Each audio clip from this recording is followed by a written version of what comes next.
నా చిన్నప్పుడే మా అమ్మ నాన్న నాకు దూరమయ్యారు. మా అమ్మమ్మ దూరమైంది. అది నా తప్పు కాదు. నేను చెయ్యని తప్పుకి నాకెందుకు ఇంత శిక్ష వేశావని నేను ప్రతిరోజు అనుకునేదాన్ని. కానీ ఈరోజు నా చేతులరా నా బిడ్డకు, నా భర్తకు దూరమయ్యానమ్మా. తప్పు చేశాను. తప్పని సరే చేయాల్సి వచ్చింది. ప్రస్తుతం నేను నా భర్తకి, బాబుకి దూరమయ్యి అజ్ఞాతవాసం చేస్తున్నాను. నా బాబుకి, నా భర్తకి, నన్ను ఎన్నాళ్ళు ఆదరించిన ఆ కుటుంబానికి ఏ ఇబ్బంది రాకూడదు. ముఖ్యంగా నా బిడ్డ బాగుండాలి, గౌతమ్ గారు బాగుండాలి. వాళ్ళు చల్లగా ఉండాలని దీవించు తల్లి.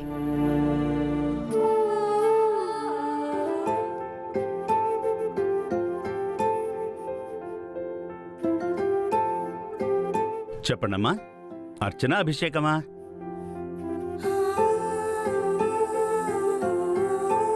ఏమైందమ్మా? ఎందుకు బాధగా ఉన్నావు? కొన్ని కారణాల వల్ల నేను నా బిడ్డకి, నా భర్తకి, నన్ను ఆదరించిన నా కుటుంబానికి దూరమయ్యాను పంతులు గారు. నేనెక్కడున్నా సరే నా బాబు, నా భర్త, ఆ కుటుంబం క్షేమంగా ఉండాలని పూజ చెయ్యండి. ముఖ్యంగా నా బిడ్డ. వాడింకా పసివాడు, రోజుల బిడ్డ. అలాంటి వాణ్ణి వదిలేసొచ్చాను. వాడి కోసం పూజ చేయండి పంతులు గారు. నీ కష్టం ఏంటో నాకు తెలియకపోయినా నీ బాధ నాకు అర్థమైందమ్మా. పూజతో పాటు అన్నదానం కూడా చేయిస్తే మంచి ఫలితం ఉంటుంది. ఏంటమ్మా సంకోచిస్తున్నావు? అన్నదానం చేస్తే చాలా మంచిది. అది కాదు పంతులు గారు, ఇప్పుడు అర్చన చేయించడానికైనా నా దగ్గర డబ్బులు లేవు. ఏ సహాయం ఉచితంగా చేయమని అడగకూడదు కదా.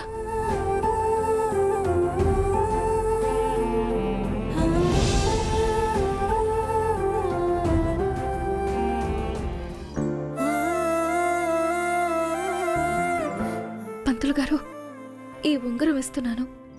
ఇది తీసుకుని మా బాబు పేరిట అన్నదానం చేయించండి. ఏం పర్వాలేదు పంతులు గారు, అన్నదానం అంటే ఉచితంగా చేయలేరు కదా. తీసుకోండి. నా బాబు బాగుండాలని పూజ చేసి భక్తులందరికీ అన్నదానం చేయండి. నా బాబు, నా భర్త గౌతమ్ గారు ఎక్కడున్నా బాగుండాలని కోరుకుంటున్నాను.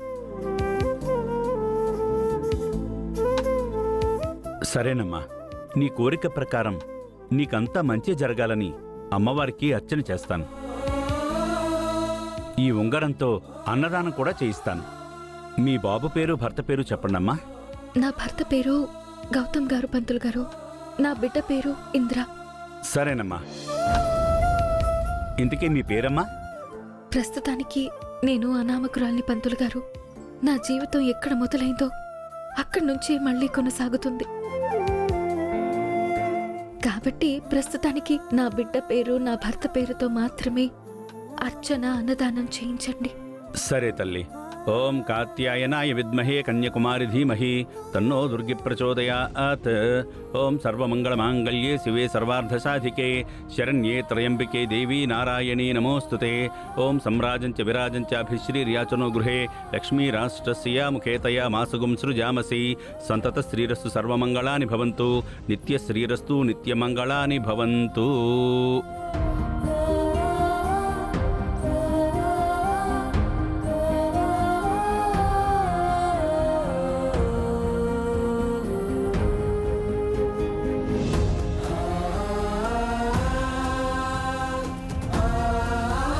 ప్రసాదం తీసుకోండమ్మా.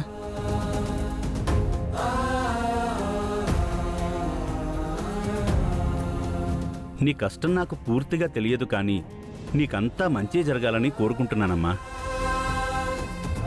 అలనాడు సీతమ్మ తల్లి కూడా తన భర్తని, తన కుటుంబాన్ని వదిలి అడవులకు రావాల్సి వచ్చింది. తనకంటే తన బిడ్డలు తోడున్నారు. నువ్వేమో నీ కన్నబిడ్డను కూడా వదిలేసి వచ్చానని చెప్తున్నావు.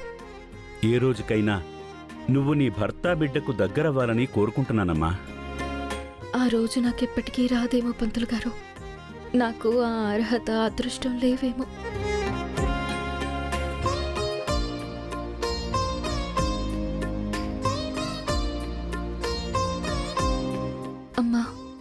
అంతా బాగుంటే ఈ పాటికి నేను నా బాబు దగ్గర ఉండేదాన్ని. కానీ వాణ్ణి ఒంటరి చేసి వదిలేసి వచ్చేశాను. వాడు ఇప్పుడు ఎలా ఉన్నాడో ఏంటో. వాణ్ణి నువ్వే చూసుకోవాలి తల్లి. అమ్మలగన్న అమ్మవి. ఈ అమ్మ బాధ ఏంటో అర్థం చేసుకుని వాణ్ణి కాపాడు తల్లి.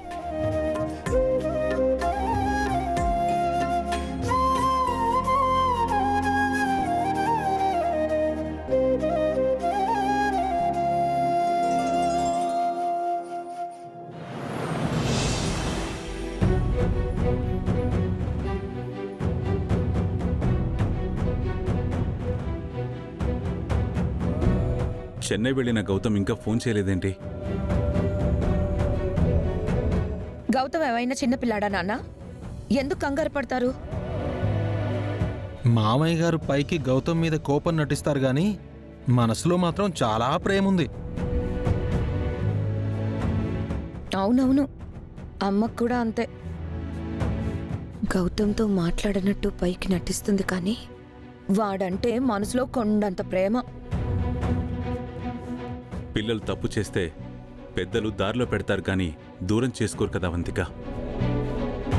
కాసేపట్లో ఆ అహల్య ఇంట్లో లేదని అందరికీ తెలిసిపోయి హడావుడి చేస్తారు. ఏదోలా సర్ది చెప్పాలి. రాజు, అహల్య టిఫిన్ తినిందా? లేదమ్మా, అహల్యమ్మ గారు ఇంకా కిందికి రాలేదు. గౌతమ్ లేడని మహారాణి గారు ఇంకా నిద్రపోతున్నారేమో. గౌతమ్ ఉన్నా లేకపోయినా ఆవిడ మహారాణే కదా అవంతిక.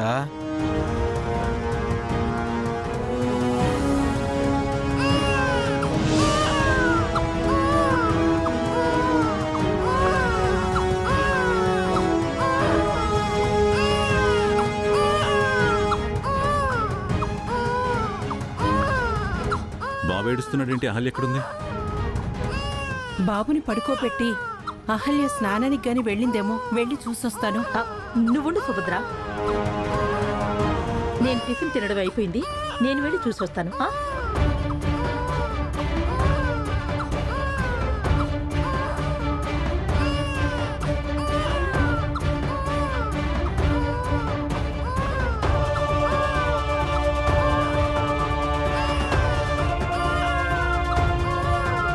అయ్యయ్యో, ఎందుకు ఏడుస్తున్నావు నాన్నా?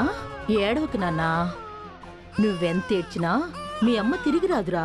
మీ అమ్మ ఇంట్లోంచి వెళ్ళిపోయింది. ఇక నీకన్నీ నేనే. నిన్ను మహారాజులా పెంచుతాను. నీకే లోటు రాకుండా చూసుకుంటాను.